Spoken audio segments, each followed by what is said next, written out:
我係 Debbie，好多人識我都係因為華人教育。喺呢10幾年嚟，我被問得最多嘅問題就係：Debbie，而家做教育競爭咁激烈，點解你偏偏會揀成人教育呢條路呢？其實我最想扶持嘅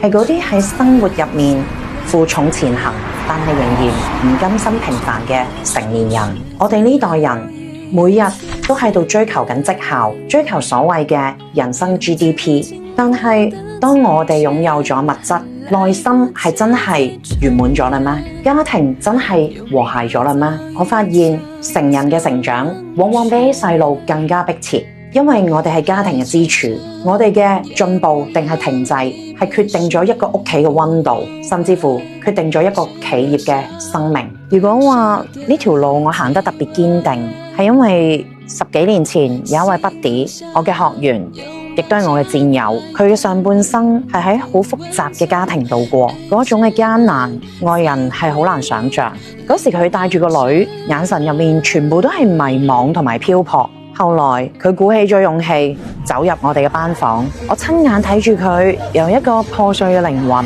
一步一步咁樣修復，最後收穫咗愛情，建立咗美滿嘅家庭。見到佢生活變得充裕，心靈變得豐足，我比邊個都嚟得開心。但係老天爺好似開咗一個好大嘅玩笑咁樣，佢就喺30幾歲，正係要去到大展宏圖嘅時候，就因為一個突如其來嘅哮喘，佢就係咁樣離開咗我哋啦。呢件事對我嘅震撼好大，我意識到人生和意外，邊個會先嚟？我哋可以帶走嘅只有呢個世界創造嘅體驗同埋感受，而我哋可以留低嘅只有對呢一個世界嘅貢獻同埋灌溉。呢件事令到我明白，想做嘅事一定要及時，想追嘅夢一刻都唔可以等。而家係互聯網同埋 AI 嘅時代，知識周圍都有，但係你哋有冇發現呢一啲碎片化嘅學習，往往都令到人有一種識咗嘅錯覺。市面上收腦嘅課程已經太多，教你點樣賺錢、點樣管理、點樣用工具，